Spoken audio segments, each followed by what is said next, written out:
आज मंत्रालयात आलेले आज नेमकं काय करणार आहे? एकनाथ शिंदेने देखील कसं करत आहे काय? नाही, याच्यामध्ये आपण बघितलं असेल जैन बोर्डिंग घोटाळा हा आपल्या सगळ्यांच्या समोर आहे.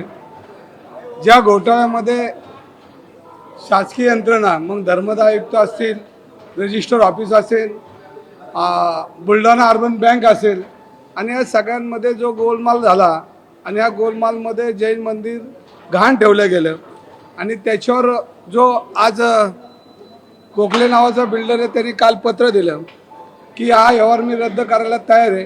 पण माझ्या माहितीप्रमाणे हा व्यवहार सर्व बेकायदेशीर झाला आहे. त्यांनी जे 230 कोटी रुपये भरलेत हे शासनाने याच्यामध्ये वर्ग केले पाहिजेत, ह्याच्यावर लॉक केलं पाहिजेत आणि हे 230 कोटी रुपये कुठनं आलेत याची चौकशी झाली पाहिजे.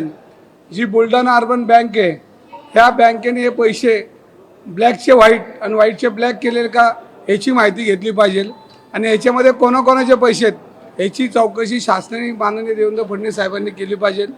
आज मी कोणाचं नाव घेऊ इच्छित नाही. आमचे नेते एकनाथजी शिंदे यांनी सांगितलं की आता तुम्ही कुठल्या नेत्यावर बोलू नका, पण मी त्यांच्या मनापासून आभार मानेन ह्याच्यामध्ये की 2 दिवसापूर्वी आळंदीमध्ये त्यांनी मला सांगितलं होतं की धंगेकर तुम्ही बोलू नका, 2 दिवसामध्ये मी ह्याच्यामध्ये तोडगा काढेल. आणि ज्यावेळेला त्यांनी मला शब्द दिल्यानंतर रात्रीच 12 तासातच पत्र आलं आणि त्या पत्रामध्ये गोखलेंनी जाहीर केलं. पण ते पत्र दुसऱ्याच्या मार्फत आलं. गोखलेंनी दिलं असतं तर बरं झालं असतं, पण ते पत्र दुसरीकडे आलं, त्यांचं नाव घ्यायचं नाही ठरलंय.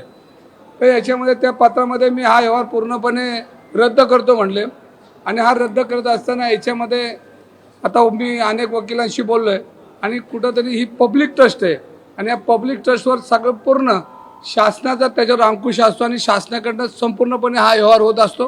पण ह्याच्यामध्ये सिस्टीममध्येच गडबड झाली आणि जैन मंदिर घाण जे विळख्यात पडले बिल्डर लोकांच्या, तर त्याच्यामुळे एवढा हा सगळा प्रसंग निर्माण झाला. परंतु बडेकर आणि गोखले बिल्डरची आत्तापर्यंत झालेल्या सगळ्या कामकाजाची त्यांनी बांधलेल्या बिल्डिंगचं एक ऑडिट हे झालं पाहिजे.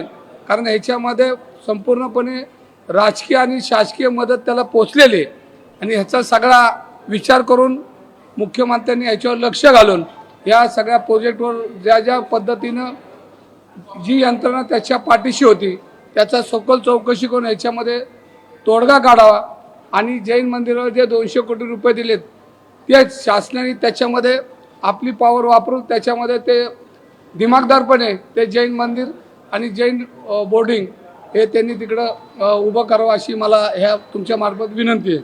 रवींद्रजी, तुम्ही परत म्हणता की नाव घ्यायचं नाही म्हणताय, पण सूचक तेच करताय परत. काल अमित शहानी देखील महायुतीमधला हा टोकाचा संघर्ष याबद्दल नाराजी व्यक्त केली.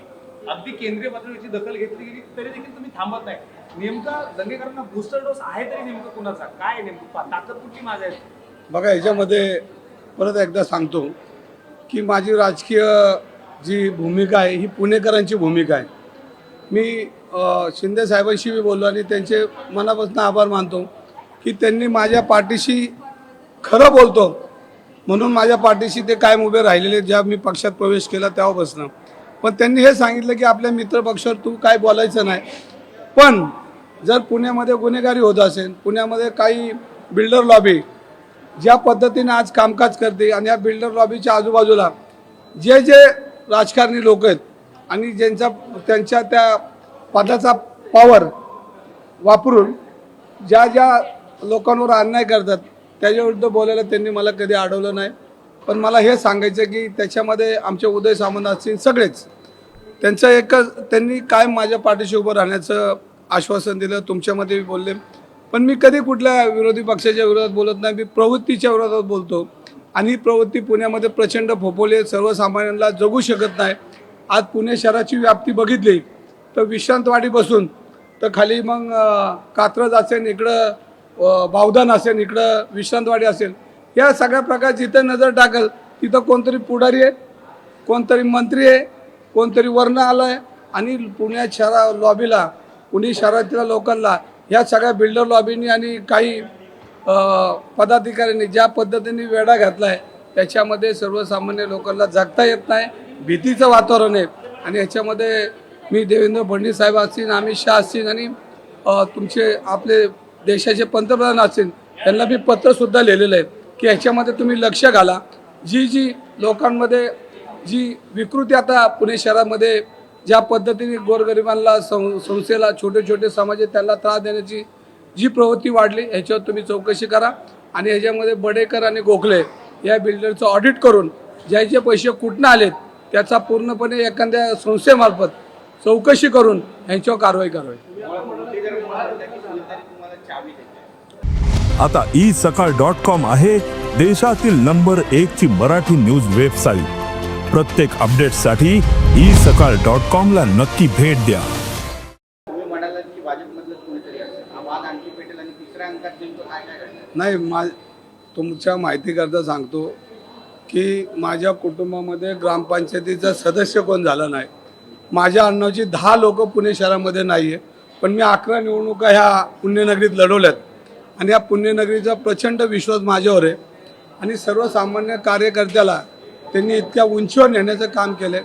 आणि ह्या काळामध्ये मी चुकीच्या प्रवृत्तीच्या विरोधात बोललो नाही तर येणारी पुढची पिढी माफ करणार नाही की एक सर्वसामान्य कार्यकर्त्याला पुणेकरांनी एवढ्या उंचीवर नेलंसुद्धा त्याचं तोंडच उघडलं नाही आणि त्याचं पाप मला नको म्हणून मी हे बोलतोय. मला चावी देण्याइतपत मी का आता राजकारणात एवढा खोळा राहिलेला नाही. 35 वर्ष 11 निवडणुका लढवल्यात. माझी चावी मीच आहे आणि माझी चावी खरी पुणेकरांची आणि पुणेकरांना जी चावी दिली ती जोपर्यंत मी राजकारणात आहे ती चावी काय माझ्यापर्यंत राहील.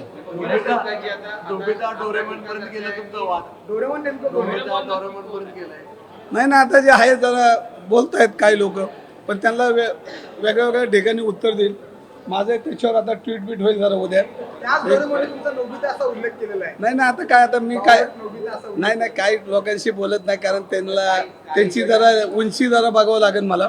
पण आता जैन मंदिर ठीक आहे, मी मान्य केलं. मी जे काय ते बोलतात ते मी आहे, ते जे काय बोलतात ते मी आहे, पण मी काय बोलतात त्याच्यावर उत्तर द्या. तुमचे शुभचिंतक वाढले काय या प्रकरणानंतर? कारण बरेच जण सल्ला देतात की तुम्ही ठाकरेंच्या पक्षात असाल. नाही ना, आता त्याच्यावर नंतर बोलू आपण. आता मी वर चाललोय साहेबांना भेटायला.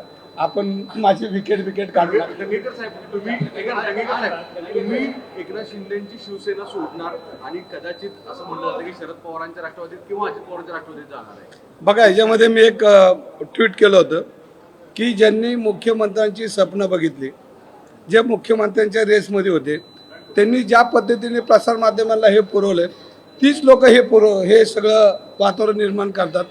आणि मग अशी लोक जर माझ्या विरोधात असतील, जे प्रसारमाध्यमांना ह्या बातम्या पुरवत असतील तर त्यांना त्यांचं लकलाभ राहो.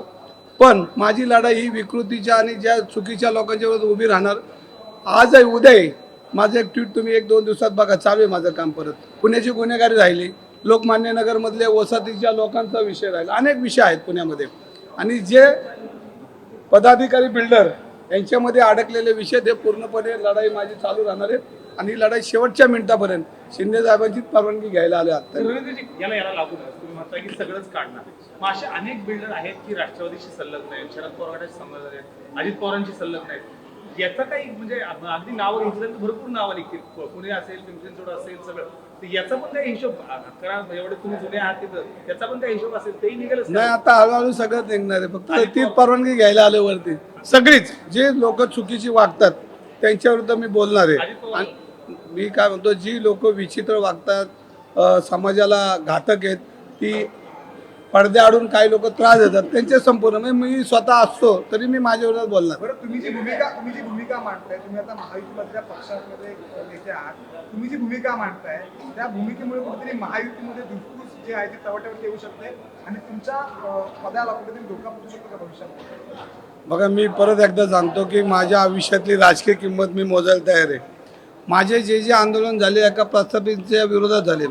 तुम्ही बघितलं असेल पुण्यातल्या पोर्शो कारमध्ये किती मला त्रास झाला, पण शेवटच्या मिनिटापर्यंत मी लढलो. ससूनचा जो अंमली पदार्थ शेवटच्या मिनिटापर्यंत लढलो. पब जोपर्यंत त्याला नियमावली लागत नाही तोपर्यंत लढलो. आज जैन मंदिर, मला हा त्रास होणार आहे आणि याची राजकीय किंमत मला मोजावी लागणार आहे. कारण वाईट प्रवृत्ती पुण्यामध्ये प्रचंड आहे, पण आता लढलंच पाहिजे ना. आपण नाही लढलो तर छत्रपतींच्या पुण्यात आमचा जन्म झाला आहे आणि छत्रपतींचं बालपण झाले त्याच भागामध्ये मी लोकप्रतिनिधी आहे. आणि मग त्यांचे जे विचार आहेत हे कधीतरी आपण लढलो पाहिजे आणि वाईट प्रवृत्तीच्या विरोधात लढलं पाहिजे. कारण छत्रपतींनी स्वराज्य उभं करताना सर्व जाती धर्माची लोक एकत्र करून पेशंटपर्यंत अटकेपार झेंडे लावलेत. म्हणजे ते पुण्याचा इतिहास मोठा आहे आणि पुण्यामध्ये सर्व जाती धर्माची लोक, मग जैन असेल, मारोडी असेल, गुजराती असेल, मुस्लिम असेल, सगळा समाज हा पुण्याच्या विकासाला हातभार लावलेला आहे. आणि मग त्यांचे लचके कोण तोडणार असेल तर त्या प्रवृत्तीच्या विरुद्ध मी लढणार.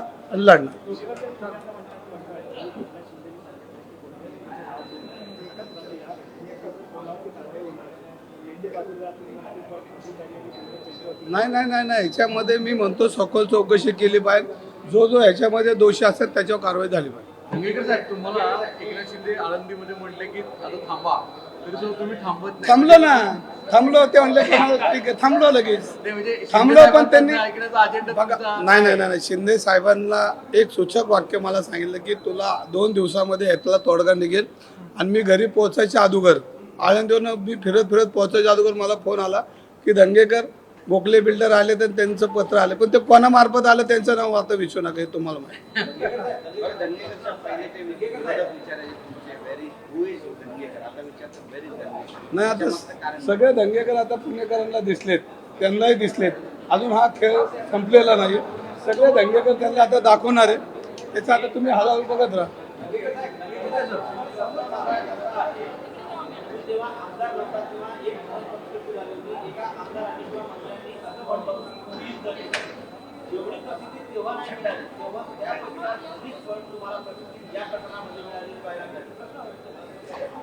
ह्याच्यामध्ये मी प्रसिद्धीसाठी कधी काम करत नाही. ह्याच्यासाठी वाईट प्रवृत्तीच्या विरुद्ध मी लढणार आहे. आणि माझं आता रंग हळूहळू सगळ्यांना दिसणार आहेत.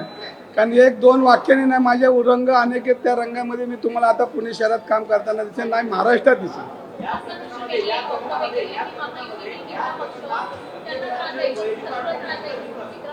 नाही, मी पुणेकरांचा, मी पुणेकर माझ्या बरोबर आहेत. नाही, हितचिंतक जास्ती वाढलेत. कारण वाईट प्रवृत्तीची लोक कमी, तिथले काळ टिकणार नाहीत.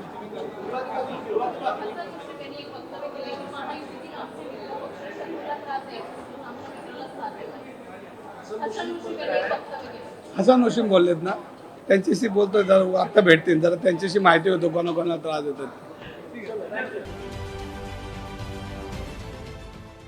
देश विदेशातील प्रत्येक घडामोडींचे लाईव्ह अपडेट मिळवण्यासाठी आता साम टीव्हीच्या सर्व सोशल मीडिया प्लॅटफॉर्मला लाईक, फॉलो आणि सबस्क्राईब करा. तसंच सर्व नोटिफिकेशनसाठी बेल आयकॉन प्रेस करायला विसरू नका.